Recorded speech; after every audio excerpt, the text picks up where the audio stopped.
If you believe in the power of kindness and the magic of unexpected connections, make sure to hit that subscribe button and join our growing family.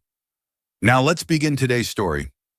The air inside the trailer reeked of stale coffee and cheap lavender air freshener. Ava sat at the wobbly kitchen table, both hands cradling her 5-month pregnant belly, eyes fixed on the pile of overdue bills Lorraine had just thrown in front of her. The flickering fluorescent light overhead cast uneven shadows on the peeling linoleum floor. Outside, cicadas chirped in rhythm with the distant rumble of pickup trucks rolling down the dusty road of Willow Creek, a small town in Ohio where dreams slowly withered away. "See this, Ava?" Lorraine's voice was sharp as a blade, her manicured nails tapping out a rhythm on the table. She was a gaunt woman pushing 50, with stiffly teased blonde hair and lipstick red as blood beneath the fluorescent light.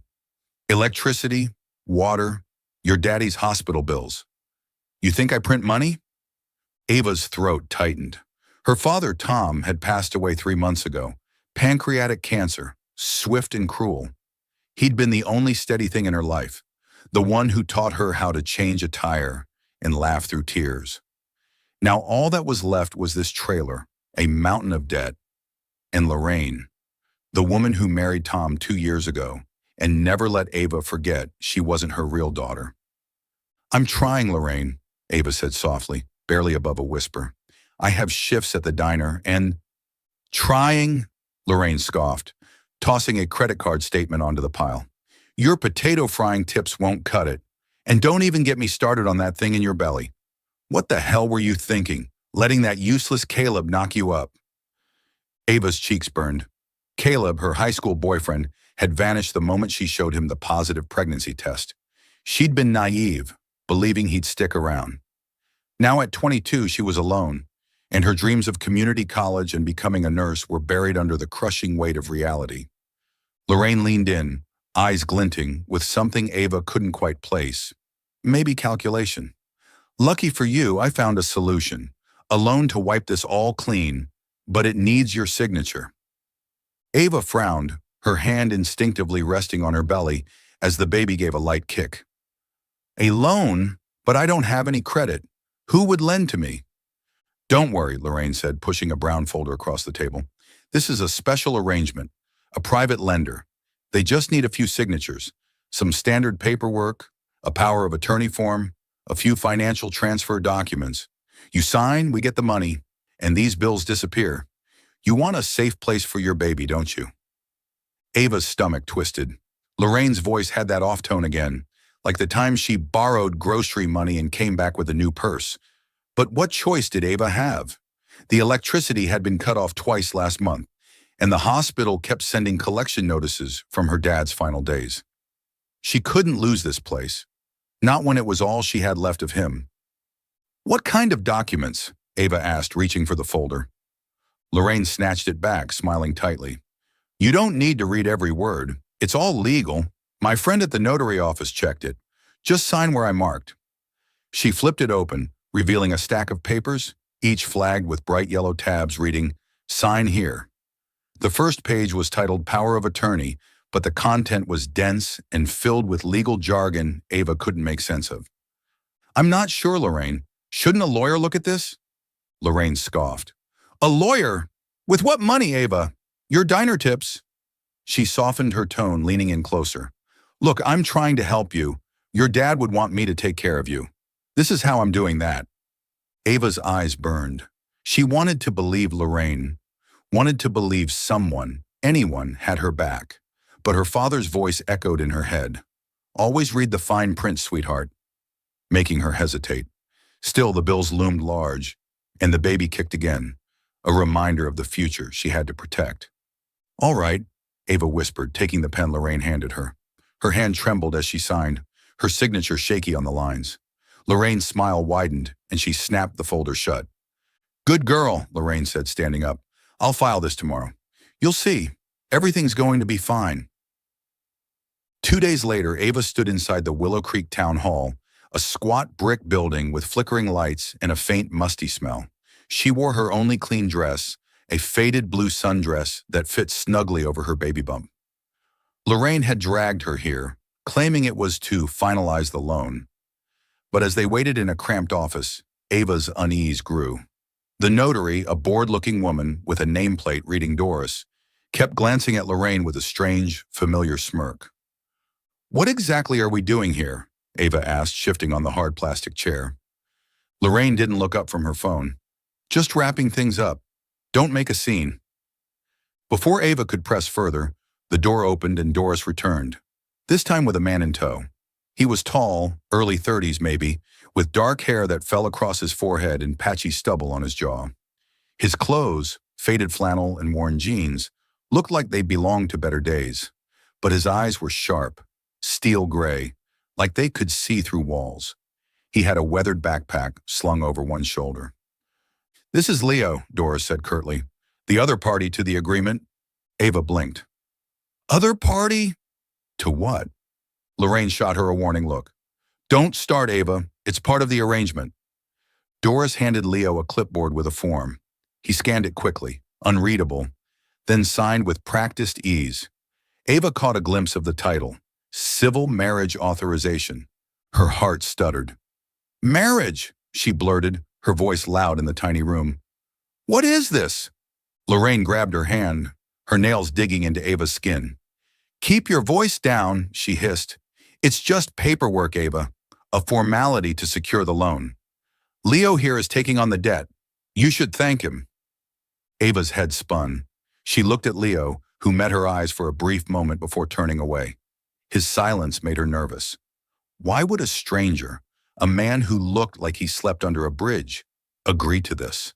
And why hadn't Lorraine mentioned marriage? "I didn't agree to this," Ava said, her voice shaking. "You said it was a loan." "It is a loan," Lorraine snapped. "The lender needs a guarantor. Leo signs as your husband to transfer the debt legally. This isn't a real marriage, it's a contract. You won't even have to see him again." Ava's fist clenched. She wanted to run, to rip up the papers, but the weight of her reality pinned her down. The bills, the baby, the trailer. She had nowhere else to go. And Lorraine's grip on her hand felt like a warning.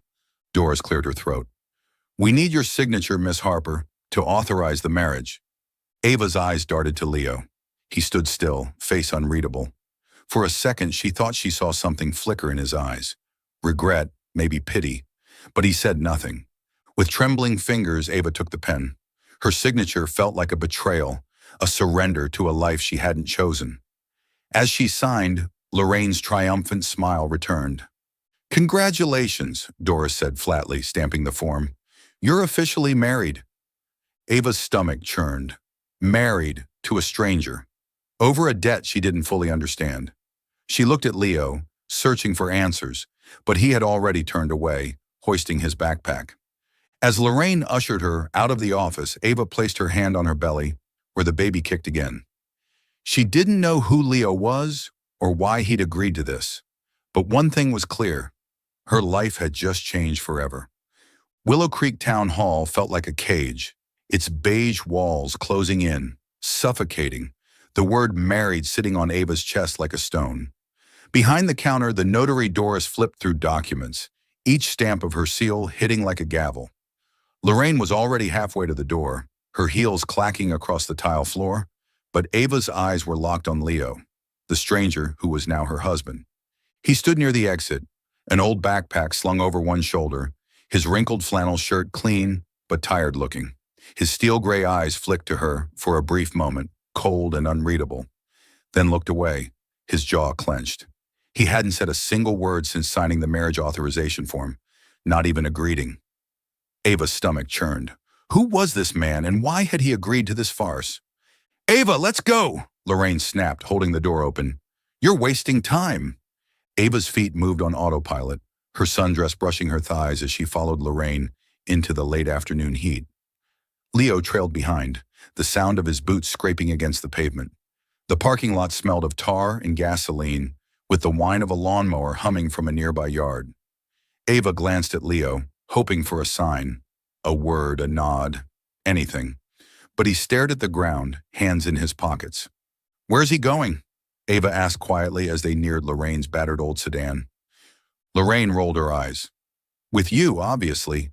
He's your husband now." She stressed the word husband with a mocking tone, as if it were a punchline Ava was too slow to catch. You two are staying in the rental on Sycamore Street. I arranged everything.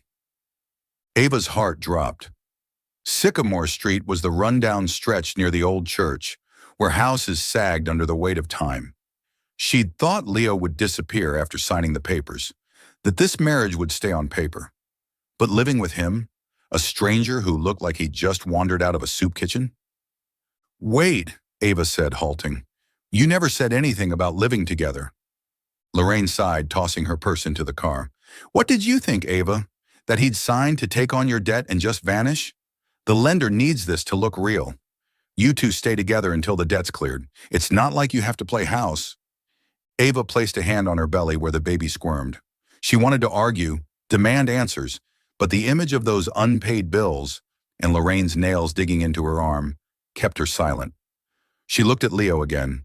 He leaned against a lamppost, staring at the horizon like none of this concerned him. Get in, Lorraine said, sliding into the driver's seat. Leo knows the way. The house on Sycamore was even worse than Ava had imagined. The paint peeled in long strips, the porch stairs groaned ominously, and the front yard was overgrown with scraggly weeds. Dust coated the frosted window panes, and a crooked "For Rent" sign stood half buried in the grass. Lorraine pulled up without cutting the engine. This is your place, she said, handing Ava a set of keys. Don't break anything. I paid the first month's rent. Ava clutched the keys, cold and metallic, in her hand. What about you? I'm staying at the main house, Lorraine replied, meaning her trailer. You think I'm going to cram in with you two? She glanced at Leo, who stood a few feet away, arms crossed. Ava swallowed. But I don't know anything about him. Then ask, Lorraine said with a shrug. He signed the papers, took the debt. That's all you need to know. She stepped on the gas, leaving a cloud of dust as the sedan peeled away. Ava stood there, on the edge of an empty street, feeling like the ground beneath her was falling away. She turned to Leo, who was staring at the house with a blank expression. The sunset cast an amber glow on his hair, but his eyes remained cold, like everything around him was just scenery. Hi, Ava said, her voice trembling. I'm Ava. Leo nodded, just once, without a word. He walked up the creaking steps and unlocked the front door with his own key. He already had one, she realized with a jolt. He disappeared inside, leaving the door open behind him. Ava took a deep breath, her hand rubbing her belly for comfort. We'll be okay, she whispered to the baby, though even she didn't believe it. She stepped inside, the wooden floor groaning beneath her. The house was dark and musty, filled with the scent of damp wood and stale air. The living room was tiny, with a worn-out sofa and a scratched-up coffee table. A single ceiling bulb flickered weakly overhead, casting a dim yellow glow. Leo stood in the kitchen, testing the faucet. He turned it on, listened to it sputter, then shut it off again, still silent. Ava lingered in the doorway, unsure. Have you lived here long? She asked, trying to break the silence. He paused, back still to her. No, he said, his voice low and rough, like it hadn't been used in a long time. Just one word, but it landed solidly, discouraging further questions. Ava bit her lip. So why'd you agree to this? I mean, the contract. You don't even know me and still… Leo turned, locking eyes with her. That look stopped her cold. Not angry, but as if he were assessing her, weighing something. I have my reasons, he said, then turned away, grabbing his backpack and heading for the hallway. That room's yours. She watched him disappear into a bedroom, the door clicking shut behind him. Her heart pounded. Reasons. What kind of reasons made a man like him, silent, mysterious, seemingly out of place, walk into something like this? She didn't know, but the way he had looked at her, as if he saw something she didn't, gave her chills. Ava dragged her small suitcase into the remaining bedroom. It was bare, just a sagging mattress, a thin blanket, and a crooked wardrobe. She sat on the edge of the bed, dust rising into the air. Outside, the chirping of insects filled the silence, and somewhere in the house she heard Leo moving. A footstep, a creaky door. She held her belly, feeling the baby's heartbeat. It's only temporary, she said. unsure if she meant it for the baby or herself. But as moonlight spilled through the cracked window and lit the worn floor, Ava couldn't shake the feeling that this house and the man in the room next door were hiding something far bigger than she could imagine. Every morning, sunlight filtered through the cracked window of the Sycamore Street house, scattering patchy beams across the scarred wooden floor. Ava woke on the old bed, the mattress creaking under the weight of her 6-month belly. Birds chirped outside, their song blending with the wind slipping through the walls. But inside, the silence was heavy, a constant, unwelcome companion. Leo had already left before she woke, just like every day since that bizarre wedding signing a week ago. The house Lorraine had rented on the cheap was a mess. Water stains marred the walls, the kitchen faucet dripped rust, and the old heater in the living room did little more than spit out dusty air. Ava tried to adjust to the place, but every corner reminded her of how fragile everything was. A mother-to-be unprepared, a fake marriage, and a husband who barely said more than 3 words. Leo was a ghost. He left early, returned after dark, his boots dusty and flannel sleeves rolled up. Ava assumed he did manual labor somewhere, probably the construction site near the church where the sound of excavators echoed all day. She'd once asked him what he did, only to get a curt nod and a single word. Odd jobs. Then he disappeared into his room. The door stayed shut, a silent warning. Do not enter. But there were strange things. One morning, Ava woke with an aching back, a lovely pregnancy perk. She dragged herself into the kitchen, planning to heat water, only to find a kettle already warm on the stove, steam still rising. Next to it sat a bottle of pregnancy-safe pain relievers, still sealed. She looked around, but Leo had long gone. On another day, she accidentally shattered her late father's favorite mug, a chipped ceramic one that read, "Best Dad in Ohio," and cried herself to sleep, thinking it was gone forever. The next morning, she found it sitting on the kitchen table, carefully glued back together with superglue. No note. No word from Leo. Those gestures confused her. He didn't speak, didn't smile, didn't hold her gaze for more than a second. But he noticed her. He saw her in a way no one had since her father died. It was both comforting and unsettling. Today, Ava sat on the worn couch in the living room, thumbing through one of her father's old notebooks, filled with simple recipes, like the stew she'd once loved. She wanted to cook something, just to feel normal for a moment, but the fridge was nearly empty, just a few eggs and an expired cup of yogurt. Her diner tips couldn't stretch through the week, and Lorraine had stopped sending money after setting up the house. She heard the front door creak open, then Leo's familiar footsteps. He entered, bringing the scent of fresh-cut wood and sweat. His old backpack thudded to the floor. He glanced her way, those cold gray eyes unreadable, then went straight into the kitchen. "Hey," Ava said hesitantly. She'd learned Leo rarely responded, but still tried, as if his silence were some kind of test she had to pass. He nodded, didn't look back, and opened the fridge. Ava watched him frown at the emptiness inside. He took the only bottle of water, drank a swig, then set it back down. "I was going to the store," Ava lied just to fill the silence. Truth was, she had no money, and the idea of asking Leo, her husband on paper, was too humiliating. Leo said nothing. He pulled a brown paper bag from his backpack, placed it on the counter, and retreated to his room. The door closed behind him, as always. Ava stared at the bag, heart racing. She rose slowly, her pregnant belly making movement a little awkward, and peeked inside. A fresh loaf of bread, a jar of peanut butter, a few apples, a box of pasta. Not much, but enough to keep her from going hungry for a few days. No note, no explanation, just food, a silent offering. She sat down, hands trembling as she opened the peanut butter. The familiar scent stung her eyes. Her dad used to make peanut butter sandwiches when she was upset. Now a stranger, the man she called husband, was doing the same, without even knowing. "Where did you get this stuff?" she called toward Leo's room, knowing he wouldn't answer. As expected, silence. Only the wind outside and the pounding of her own heart. That evening, Ava boiled pasta with what little salt and olive oil they had left. She made a small plate for Leo and left it on the kitchen table with a scrap of paper that read, "Thank you." She wasn't sure he'd eat it, but she needed to do something, no matter how small. While she was washing dishes, back aching again, she heard footsteps behind her. Leo stood at the kitchen doorway, holding the empty plate.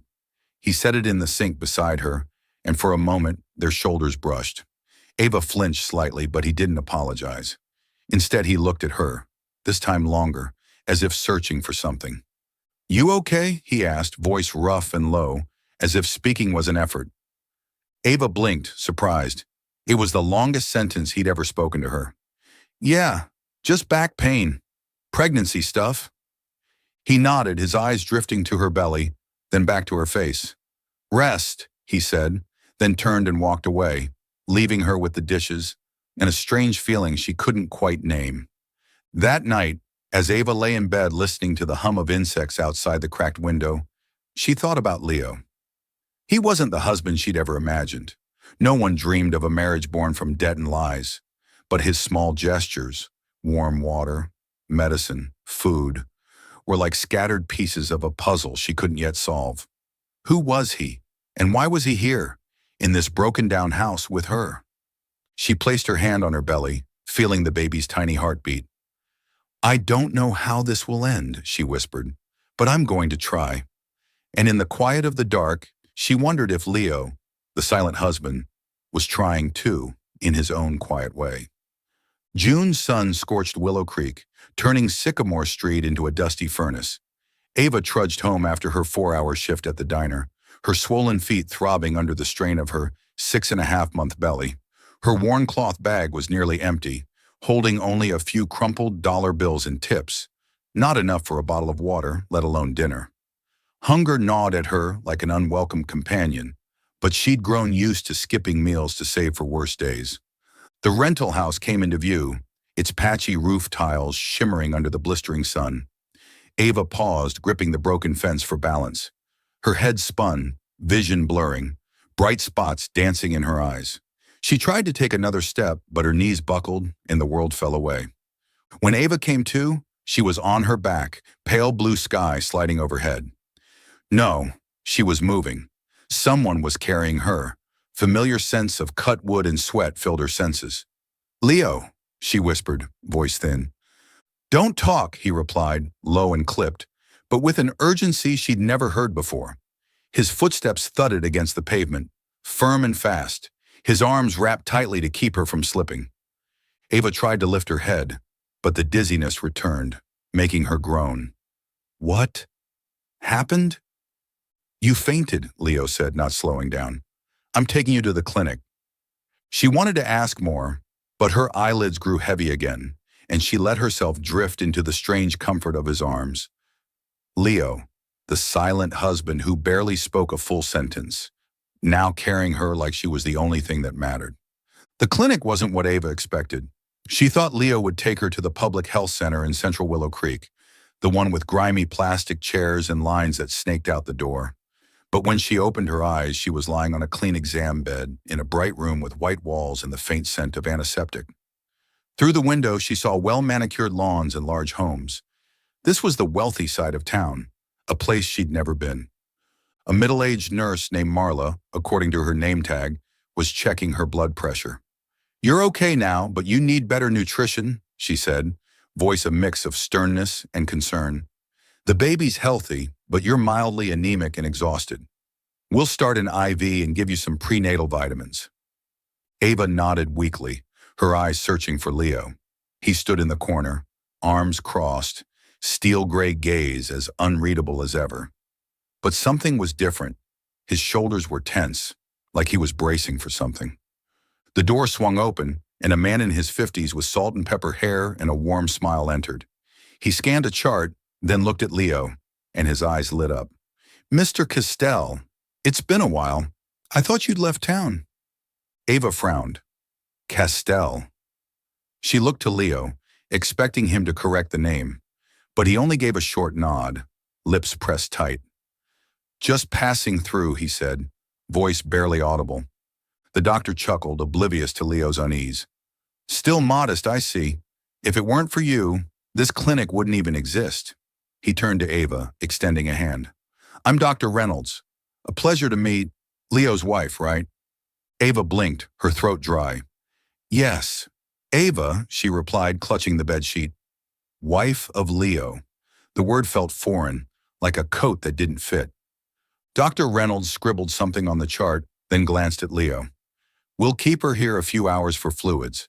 I'll prescribe vitamins and schedule checkups. Same payment method? Leo nodded. Up front, all of it. Marla looked up, surprised. All of it? But we haven't even... No deposit, Leo interrupted, his voice calm but firm. He pulled a sleek black card from his shirt pocket, no logo, just a glint of power, and handed it to Marla. She hesitated, then took it and exited the room. Ava stared at him, mind spinning. This man in a threadbare flannel shirt, living in a rundown rental, had just paid for her treatment without blinking. And Castell, that name echoed in her mind like a puzzle piece that didn't belong. You know them? She asked, voice raspy with fatigue. Leo glanced at her, his expression impossible to read. Met them before, he said, then turned away, staring out the window like the conversation was over. Ava bit her lip. She wanted to ask more about the doctor, the name, the card. But Leo's silence was a wall. She lay back, letting the IV drip cool liquid into her veins, trying to piece together what she knew. Leo wasn't homeless. Not entirely. He had money, connections, a past he wasn't sharing. But why was he here, in a fake marriage, with her? By the time they left the clinic, the sky had turned a brilliant orange. Leo walked ahead, hands in his pockets, saying nothing about what had just happened. Ava followed slowly, her sandals scraping the sidewalk. Her body felt better, but her mind was still heavy. Thank you, she said, breaking the silence, for bringing me here and for paying. Leo paused, turning to face her. In the dim light, his face had softened slightly, though it remained unreadable. You need rest, he said, then turned back around. Ava tightened her grip on her bag, the question escaping her lips before she could stop it. Is Castell your real name? He stopped again, shoulders tensing. For a moment, she thought he might answer, offer her a real piece of who he was, but he only said, let's go home, and kept walking. That night, lying in the small room with its creaky mattress and peeling walls, Ava listened to the night insects buzz beyond the window. She thought about Leo, the man who'd carried her through dusty streets, paid for her treatment with a mysterious black card, and was called a name that didn't belong to him. Who was he? And why, out of everyone in the world, had he chosen to be here, with her, in this crumbling house and in a marriage built on lies? She placed her hand on her belly, feeling the baby's quiet rhythm. I'll figure it out, she whispered, I promise. Rain tapped softly on the roof of the Sycamore house, each drop seeping through the cracks and falling into the plastic bucket Ava had placed in the corner of the living room. The rental trembled under the weight of the June wind, as if even the house was tired of life. Ava sat on the worn-out couch, cradling her 7-month belly, trying to read an old medical textbook borrowed from the town library, but the words blurred on the page, her mind drifting to Leo, the mysterious husband who had carried her to the clinic, paid the bill with a sleek black card, and had been called Mr. Castell, as if he belonged to another world entirely. Leo remained a ghost. He left before sunrise, returned after dark, always carrying the scent of sawdust and earth. The small gestures, warm water, food bags, a bottle of medicine, were like flickers of light through the wall of silence he'd built. But after the clinic, Ava couldn't stop thinking about him. Castell. That name echoed in her mind like a riddle missing its final piece. Tonight, the rain kept Leo home. For the first time, he didn't vanish after dinner. He sat at the scratched-up wooden kitchen table, working on a laptop Ava had never seen before. The screen glowed pale blue, the casing scuffed and worn, but the light highlighted the sharp angles of his face and the cold gray of his eyes. Ava stood at the kitchen threshold, clutching a glass of water, hesitating. She wanted to ask about the clinic, the name, but every time she tried to start a conversation, Leo would shut her out with silence. She took a deep breath and stepped inside, pretending to reach for a towel from the shelf. Leo didn't look up. His fingers flew across the keyboard, fast and precise, not like a man who did manual labor. Ava glanced over his shoulder, just intending to steal a quick look, but what she saw made her freeze. The screen displayed a complex financial software, charts, figures, and blinking data columns. An open email window showed a signature at the bottom. L. Castell Group Holdings. The name of the company sounded powerful, distant, something that belonged to Wall Street, not Willow Creek. Ava blurted out, "What's Castell Group Holdings?" Leo jolted, snapping the laptop shut with a sharp click. He turned, narrowing his eyes like she had just trespassed on a locked door. "What are you doing in here?" he asked, voice low but sharp. I was just getting a towel," Ava said, holding it up as proof, but she couldn't stop. "I saw the screen, the signature. That's you, isn't it? L. Castell?" Leo stayed silent, his hand gripping the edge of the table. In the dim glow of the kitchen light, there was something weary in his face, like a man carrying years of regret.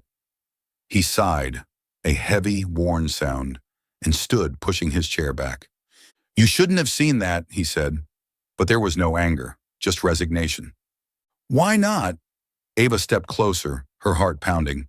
"Who are you, Leo? You're not homeless. You're not some day laborer. You paid a medical bill without blinking. And now, Castell Group? You owe me an explanation." Leo looked at her, eyes dark and unreadable, as if weighing whether to speak or retreat again. Finally, he sat back down, rubbing a hand over his face. "You want to know?" he asked, voice gravelly. "Fine." Ava sat across from him, the glass in her hand turning cold. She waited, barely breathing, afraid he might change his mind. "I used to have everything," Leo began, staring into space. "Money, power, a billion-dollar company, Castell Group Holdings. It was my family's. I ran it, built it up from nothing, but I sacrificed too much along the way." Ava frowned. "Sacrificed what?" Leo hesitated, his fingers drumming the table as if wrestling with memories. "Family," he said. "My younger brother, Ethan. He couldn't handle the pressure, the media, the competition, the dirty games in business. I was too busy with the company to see he was falling apart. Until it was too late." Ava swallowed hard, feeling the grief in his voice. "What happened to him?" Leo looked down, lips pressed tight. "Ethan took his own life. 3 years ago, he left a note saying I chose the company over him." He gave a hollow laugh, bitter and broken. "He wasn't wrong. I let work consume everything." Ava sat in stunned silence, thinking of her father, of the last days in the hospital when all she wanted was more time with him. "I'm sorry," she whispered. Leo shrugged, brushing away her sympathy like it was something he didn't deserve. "After that, I walked away. From everything. The company, the penthouse, all of it. I didn't want to be found. I came here, lived like this, because it was the only way I could breathe." Ava shook her head, trying to fit the pieces together. "Then why marry me? Why sign that contract? If you were hiding, why step into something like this?" Leo looked at her, and for the first time his eyes weren't cold. They were conflicted. "I'm not hiding," he said. "I'm making amends, not for money, for something else." She wanted to ask more, but Leo stood, grabbing the laptop. "That's enough," he said, voice returning to its usual guarded tone. "Don't tell anyone, especially Lorraine." He left the kitchen and Ava sat there, questions still tumbling in her mind. The table still held traces of him, the faint scent of coffee from his mug, the echo of the door closing down the hall. Castell Group Holdings, his brother. Suicide. The pieces were starting to form a picture, but it was still blurred at the edges. That night, as rain tapped against the window, Ava lay awake, thinking of Leo. The man who once had the world, now living in a crumbling house with a woman he barely knew, carrying a grief he refused to share. He wasn't the husband she would have chosen, but for the first time she felt a thread between them. Thin, but real. They had both lost someone, both lived in the shadow of mistakes. She placed a hand on her belly, feeling the baby's heartbeat. "I won't give up," she whispered. "And maybe, neither will he." Afternoon in Willow Creek smelled of freshly cut grass and melting asphalt. Ava sat on the creaking front steps of the rental house, her hand resting on her 7.5-month belly, eyes following the neighborhood kids biking down Sycamore Street. Behind her, the house groaned with the wind, as if sighing alongside her. Ever since Leo opened up about his brother and Castell Group Holdings, Ava hadn't been able to stop thinking about him. The man who once owned an empire, now hiding in a broken-down house, carrying grief he shared only once. Leo still kept his distance.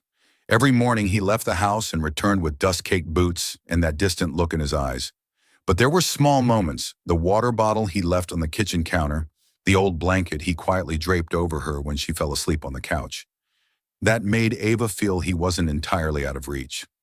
She wanted to ask more about his past, about why he agreed to their sham marriage. But every time she tried, he rebuilt the wall of silence. Today, Leo was home, rare.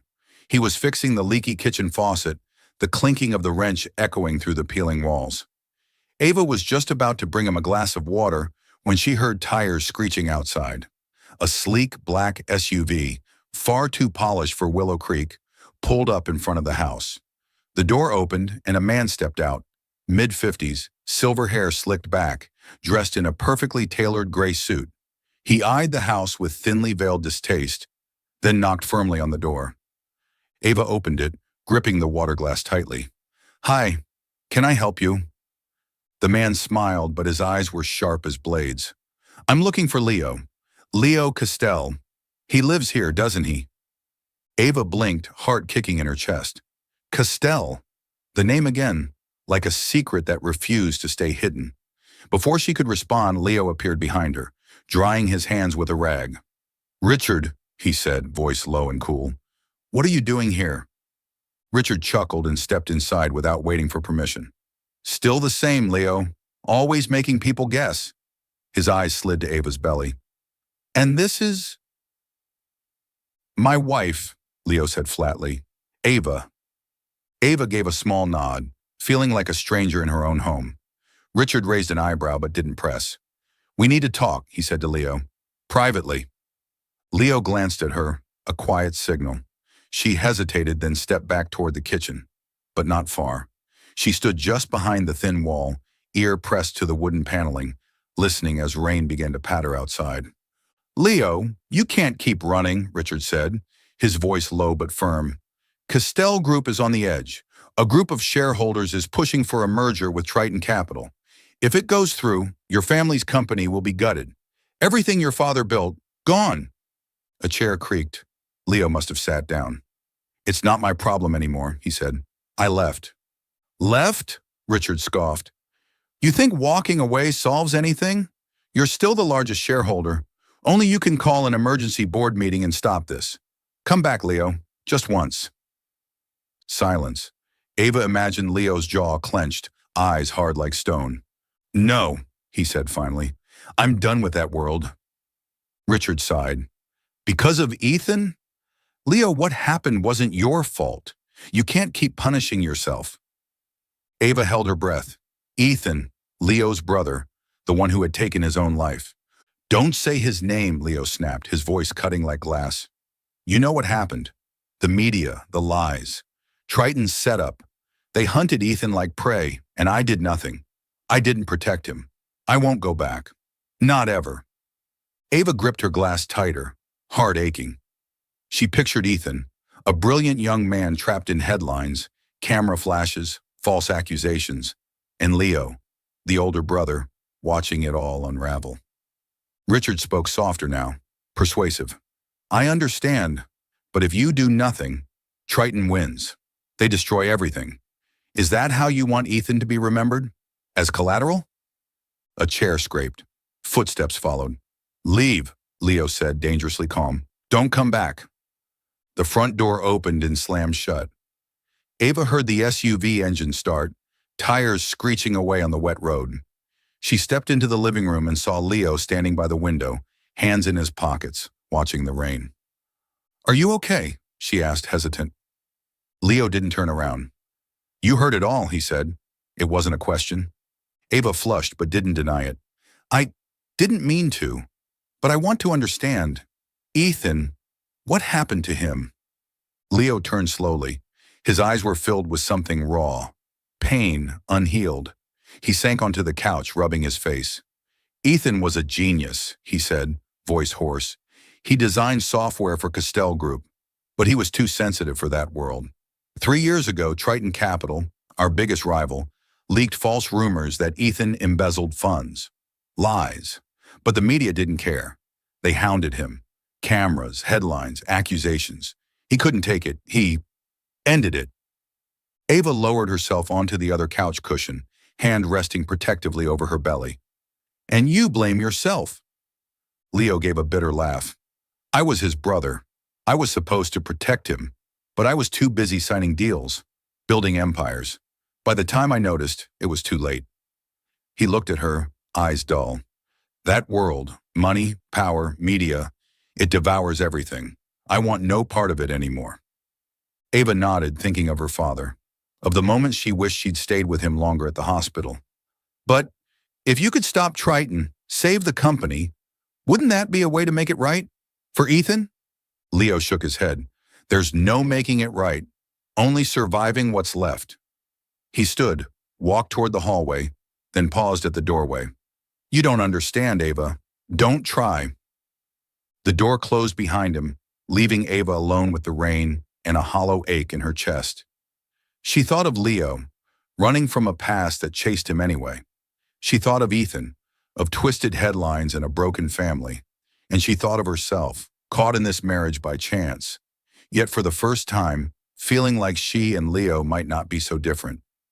She placed her hand on her belly, feeling the flutter of life inside. I'm going to try to understand him, she whispered, and maybe help him find his way back. Are you still following the story? Please leave your thoughts on the story in the comments below. All your comments are the motivation for us to create better stories. Don't forget to subscribe to Soul Stories. Thank you very much. Summer in Willow Creek was stifling, the air thick with the scent of dry grass and melting asphalt. Ava sat on the kitchen stool, gently rubbing her 8-month belly, her eyes tracing the crack in the wall as if it held the answer to her life. The rented house on Sycamore Street was still as worn down as the day she moved in, but now it bore traces of life. A jar of wildflowers she'd picked near the church, the kitchen table Leo had scrubbed clean, and a faded rug she'd found at a flea market. Small things, but they made this place feel like home, at least for now. Leo remained a puzzle. Ever since the conversation with Richard, his former associate from Castell Group, he'd grown even more guarded, as if opening up had shaken something loose he wasn't ready to face. But Ava no longer feared his silence. She saw him through actions. The way he fixed the leaky pipes, the milk he quietly left on the table when he knew she had a craving, the way he glanced at her every evening, as if silently checking she was okay. They weren't a couple, not really, but they were learning how to coexist. A sharp knock on the door cut through her thoughts. Ava frowned, rising slowly, her belly making her steps awkward. Leo was at the worksite, so she opened the door, half expecting a debt collector or a nosy neighbor. But it was Lorraine. She stood tall on the front step, wearing a blinding red dress and high heels that didn't belong on dusty roads. Her eyes gleamed like a fox catching the scent of prey. Ava, she said, her smile syrupy sweet but cold as ice. Long time no see. Aren't you going to invite your dear mother in? Ava tightened her grip on the doorknob, her stomach turning. Lorraine hadn't come by once since dumping her and Leo into this house. What do you want? She asked, her voice firmer than she expected. Lorraine stepped inside uninvited, wrinkling her nose at the worn-down living room. Honestly, Ava, is this how you're living? With a billionaire, no less? Oh, don't act surprised. I heard. Leonardo Castell, isn't it? Chief Executive Officer of Castell Group Holdings. Who would have guessed your homeless husband was a golden goose? Ava blinked, her mind reeling. How do you know that? Lorraine scoffed, sitting on the couch like she owned the place. Willow Creek is small. Gossip travels fast. Some nurse at the clinic was bragging about generous Mr. Castell. I did some digging. Anonymous billionaire, walked away from his empire to live like a drifter. And you, pregnant, married to him through a contract, A great story, but it's over now. Ava stood straighter, hand on her belly. Over? What are you talking about? Lorraine tilted her head, eyes gleaming. A divorce, Ava. You're going to divorce Leo. I found someone better for you. Jacob Palmer, a rising political star. He needs a wife for his campaign image. And you, well, you'll do if we ignore the baby bump. Fear surged in Ava's chest, but it was quickly drowned out by rage. You're insane, she said. I'm not divorcing Leo, and I'm not some product for you to trade. Lorraine stood, smile vanishing. Don't be naive. Leo doesn't love you. He signed the contract for his own reasons. Maybe to dodge taxes, who knows? Jacob can pay off your debts and give you a real future? Or would you rather the whole town know you're a knocked-up girl who got dumped by Caleb? The local paper would love that story. Ava felt the blood rush to her face, like a slap. She remembered the nights Lorraine called her a burden, the tears she cried when Caleb left, the loneliness after her father's death. She used to be afraid of Lorraine.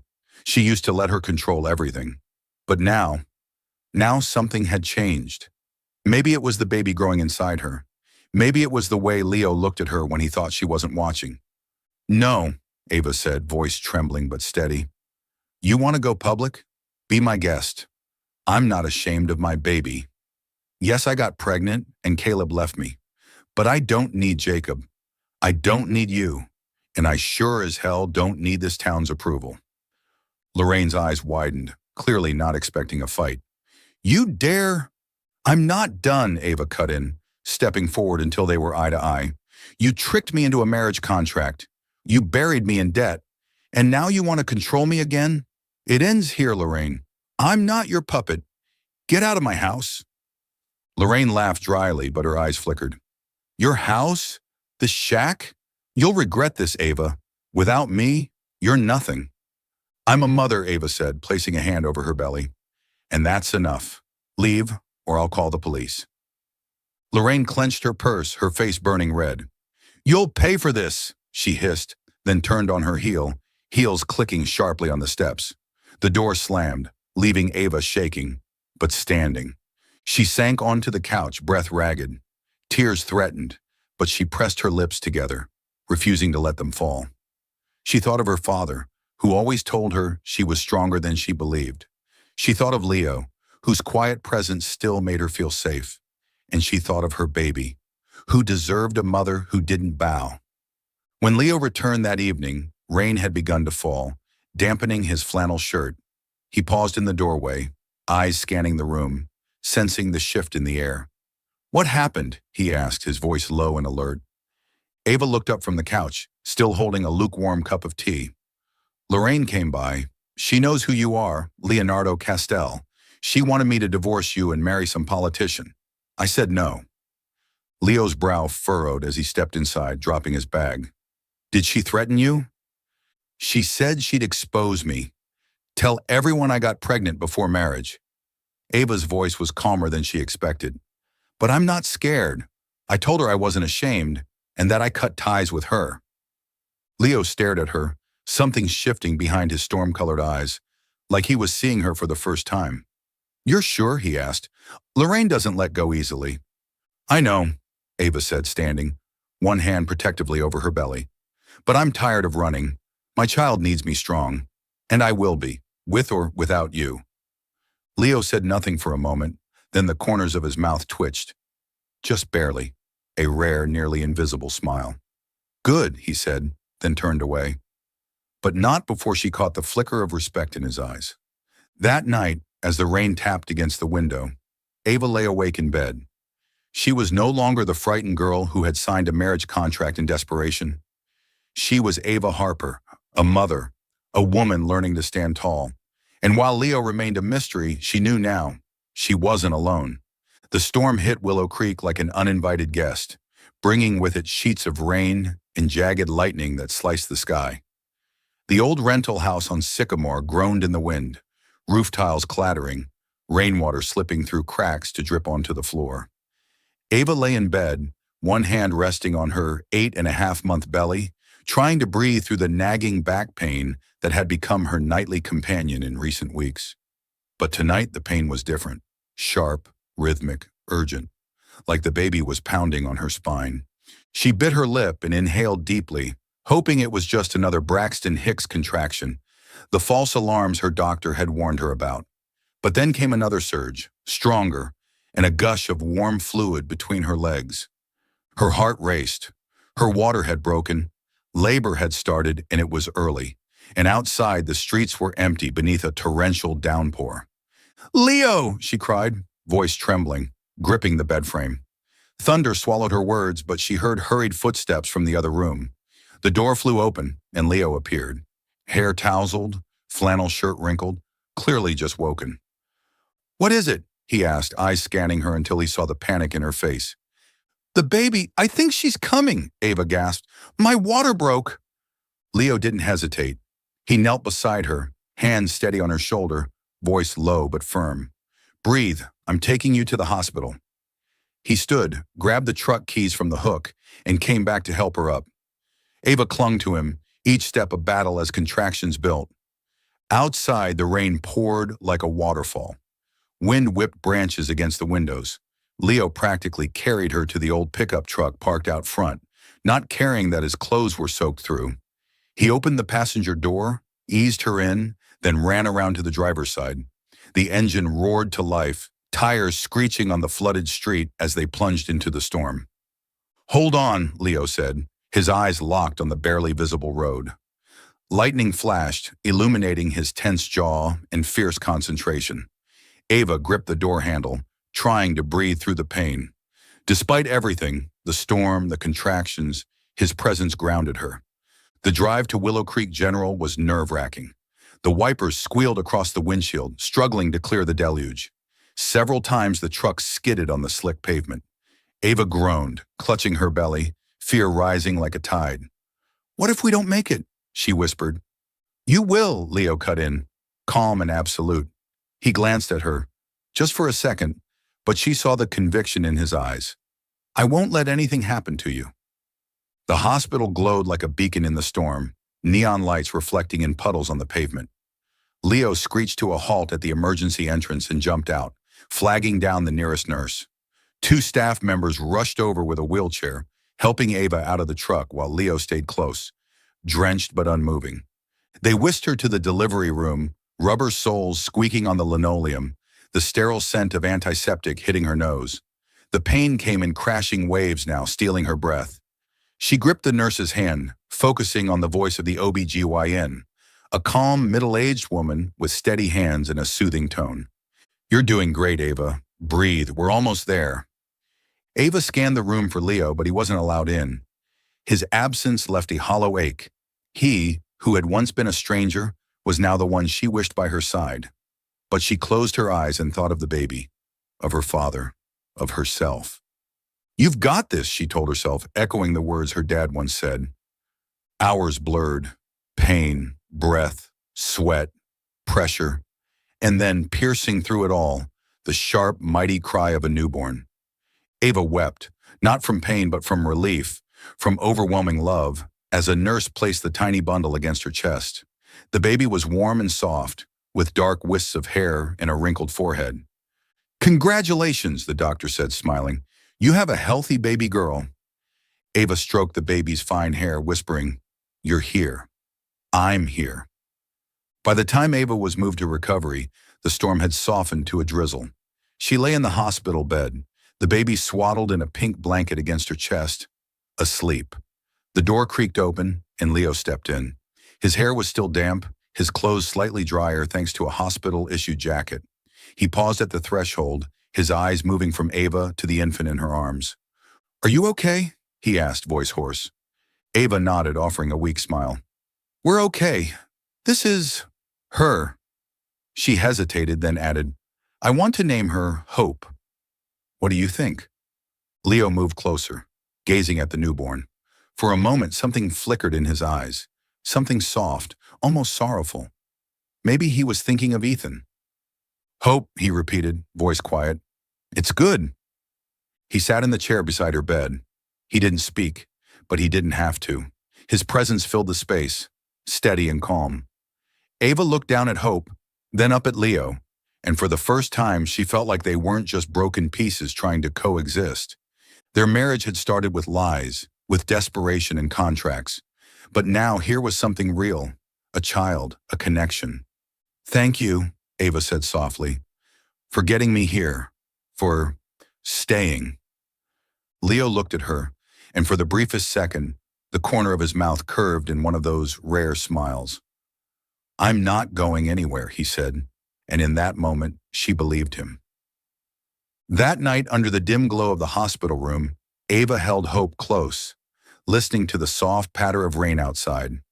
She thought about the past months, the fear, the manipulation, the silence. But now she had Hope, and she had Leo, a man who made no promises but always showed up when it mattered. She didn't know what the future held, but for the first time she felt ready to face it. Autumn wrapped Willow Creek in shades of amber and gold. Dry leaves spun down Sycamore Street, skipping over the porch steps of the old rental house. Inside, the space no longer felt cold. A new rug covered the worn wooden floor. The fireplace Leo had fixed radiated warmth, and 3-month-old Hope's giggles echoed from her wooden cradle in the living room. Ava sat on the sofa, cradling her daughter, softly humming a lullaby her father used to sing. Hope's wide brown eyes stared up at her, as if her entire world existed in her mother's arms. 3 months had passed since Hope was born, and Ava felt transformed. She was no longer the frightened girl Lorraine could manipulate, or the shadow of a woman weighed down by loss. Motherhood had taught her how to stand tall, how to love without waiting for perfection. What she hadn't expected was Leo, her husband on paper, once a mystery, now becoming an irreplaceable part of her life. Leo still wasn't a man of many words, but something in him had changed. He no longer left at the crack of dawn. Instead, he stayed to brew morning coffee, fix Hope's crib, or simply sit beside Ava in silence, his steel gray eyes softer now. The confrontation with Lorraine, the birth of Hope, it had chipped away at the walls he'd built. Still, Ava knew parts of him were haunted, by Ethan, by Castell Group, by a world he'd abandoned. One afternoon, while Ava was changing Hope's diaper, Leo appeared in the doorway, a brown envelope in hand. He stood there for a moment, hesitant, as if wrestling with something. "We need to talk," he said, voice low and serious. Ava placed Hope in her cradle, wiped her hands on her apron, and sat at the kitchen table. "What's wrong?" she asked, sensing the tension behind his gaze. Leo opened the envelope, pulling out a stack of papers. "Richard called yesterday," he said, referencing his old friend from Castell Group. "The merger with Triton Capital went through. The company's being dismantled, unless someone steps in. They want me back, just once, to convene the board and reverse it." Ava frowned, recalling Leo's tense conversation with Richard last month. "I thought you didn't want anything to do with that world anymore." "I didn't," Leo admitted, gripping the table's edge. "But if I don't act, Triton wins. They're the ones who destroyed Ethan. I can't let them erase the last thing my family built." Ava looked at him and saw the pain and resolve battling in his eyes. "So, you're going back?" Leo held her gaze. "Only if you come with me," he said. "I can't do it without you, Ava." She blinked, stunned. "Me? Leo, I don't know anything about corporations or finance. I'm just a mom, a girl from Willow Creek." Leo smiled, genuine, rare. "You're the woman who stood up to Lorraine, who gave birth to Hope, who turned this house into a home. You're stronger than you think. I need you, not as a prop, but as my partner." Ava fell silent, heart racing. Partner. The word rang like a promise, a door opening to a future she never dared imagine. She thought about her journey, from manipulated girl to confident mother, from a fake marriage to something quietly real. She didn't need Leo to rescue her. She wanted him because she loved him. Love that had grown slowly, through shared silences and small acts of care. "Okay," she said at last, her voice steady. "I'll go, but I want to do something. For women like me." Leo raised an eyebrow. "What do you mean?" Ava took a deep breath. "A foundation for single mothers, women trapped like I once was. I want to give them support, a way out, a future. If we're returning to your world, I want to leave my mark too." Leo looked at her, pride gleaming in his eyes. "Deal," he said, offering his hand. Ava took it, feeling the warmth of his palm, and in that moment, she knew. They were no longer just husband and wife on paper. Weeks later, Ava and Leo stood in a bright office high above Cleveland, 3 hours from Willow Creek. Castell Group Holdings occupied the 30th floor of a glass tower overlooking the glimmering surface of Lake Erie. Ava, in a simple blue maternity dress, held Hope snug against her chest in a sling. She felt small amid the suits and the clatter of keyboards, but Leo, dressed now in a crisp white shirt and slacks, still held her hand and anchored her with his presence. The board meeting was intense. Leo, sharp and composed, dismantled the Triton merger with facts, documents, and a confidence that didn't need volume. Ava sat quietly in a corner, watching him command the room. When the meeting ended, the board unanimously voted to cancel the merger. Castell Group had been saved. Afterward, in Leo's private office, he turned to her. "How are you holding up?" he asked, gently brushing Hope's dark hair. "I'm proud," Ava said, smiling, "and ready. I've been researching nonprofit structures. I want to call it the Hope Foundation, for her and for Hope." Leo nodded, pulling a folder from his drawer. "I had the lawyers draft this. The foundation will be funded through Castell Group, but you'll run it. It's yours, Ava." Ava looked at the paperwork, tears welling in her eyes. She was no longer the girl who signed Lorraine's contract without reading. She was Ava Harper, mother of Hope, a woman who chose to love Leo, not for his money or power, but because he had stood beside her through the storm. That night, in their hotel room overlooking the city lights, Ava cuddled Hope as Leo wrapped an arm around them both. He whispered, "I don't know how to love, Ava, but with you and Hope, I'm learning." She smiled, placing her hand over his heart. "Love can be learned," she said, "and we've got a lifetime to practice." Bottom of form. The following autumn, Willow Creek glowed in a riot of crimson maples and golden light. The wind carried the scent of dry grass and warm sugar cookies from the town bakery. The small square in front of First Presbyterian Church, once home to forgettable local festivals, was now beautifully decorated for a momentous occasion: the wedding of Ava Harper and Leonardo Castell. No more courthouse contracts, no trembling signatures made under pressure. This time, they were marrying for love. Inside the church's bridal room, Ava stood before the mirror. Her ivory wedding gown, simple yet elegant, hugged her figure, now slimmer since giving birth to Hope. Her brown hair was loosely braided, adorned with tiny wildflowers like the ones she used to pick along Sycamore Street. She smiled. She was no longer the frightened girl from a year ago, but a mother, a woman who loved Leo with her whole heart. Hope, now over a year old, toddled around in a pale pink flower girl dress, hugging Ava's leg. "Mama," she chirped, holding up a white daisy. Ava bent down and kissed her daughter's cheek, her heart swelling. Hope was her light, her reason for standing up to Lorraine, her bridge to Leo. The door creaked open and Marla, the nurse from the clinic, stepped in, eyes twinkling. "You look radiant, Ava," she said, adjusting Ava's veil. "The whole town is outside.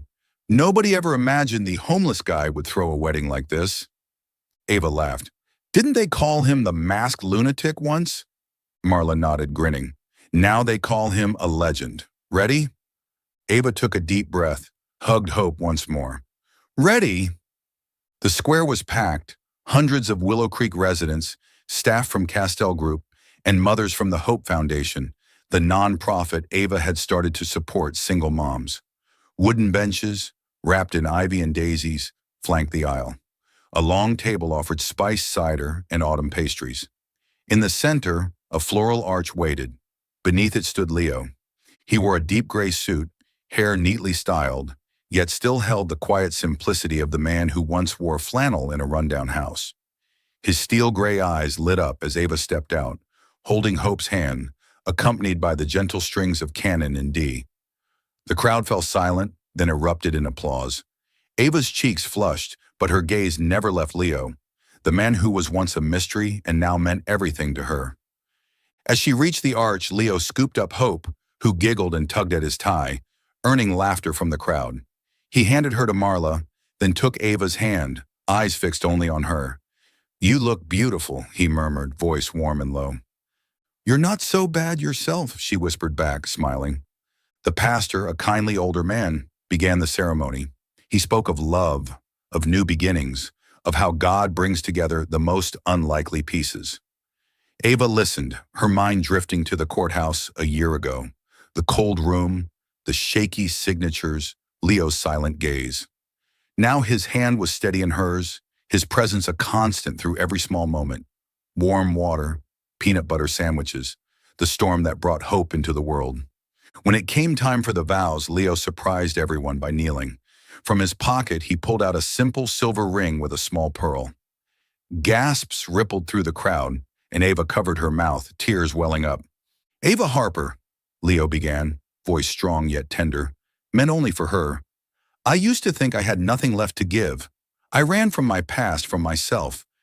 But you and Hope, you gave me a reason to stay, to learn how to love. I can't promise you the world, but I promise to spend my life making you happy. Marry me, this time, for love." Ava nodded, tears streaming down her cheeks. She took a breath, then answered, voice shaky but clear. "Leonardo Castell, our marriage started with lies, with fear and debt. But today I choose you, not because I need you, but because I love you. I want to build a life with you, with hope, with every messy, beautiful moment." The crowd erupted into applause. Some wiped their eyes. Leo slid the ring onto her finger, and she did the same for him. A matching silver band, engraved inside with the word hope. The pastor smiled. "I now pronounce you husband and wife. You may kiss the bride." Leo pulled her into his arms and kissed her, soft and deep, as if the world had narrowed to just the two of them. Hope clapped from Marla's arms, and daisies filled the air as the crowd cheered. The reception was filled with laughter and music. Willow Creek residents danced to country songs played by a local band. Children darted around, cookie crumbs on their faces. Ava and Leo cut their wedding cake, a simple vanilla sponge with white frosting and wildflowers. Hope sat on Leo's lap, trying to shove cake into his mouth, making them both laugh. Richard, Leo's old friend, raised a glass of cider as he approached. "You've surprised me, Leo," he said with a grin. "Leaving Wall Street to marry a small-town girl and become a father. But seeing you now, I think Ethan would be proud." Leo nodded, eyes shimmering. "Thanks, Richard." He glanced at Ava, who was laughing with the women from the Hope Foundation. "She makes me better." As night fell, Ava and Leo stood beneath the flower arch, Hope asleep in their arms. Moonlight spilled across the square, casting a soft glow on scattered daisies. Ava leaned into Leo, fingers tracing the edge of her silver ring. "Leo," she whispered, "why did you say yes that day at the courthouse?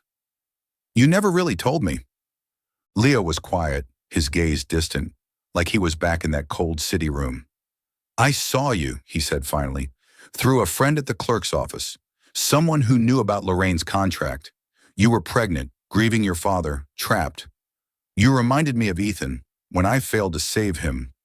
I thought, if I helped you, even just on paper, maybe I could make up for a piece of that. But you gave me more than I ever expected. You gave me hope, and you." Ava smiled, a tear sliding down her cheek. "Then I guess we both paid our debts, in our own way." Leo kissed her forehead, whispering, "No more debts, just love." And they looked down at their daughter, then at each other, knowing that while their past was marked by pain, debt, loss, lies, their future was rooted in truth and in the love they had slowly, bravely learned. And beneath the starlit sky of Willow Creek, they stepped into their new life, hand in hand, with hope lighting the way.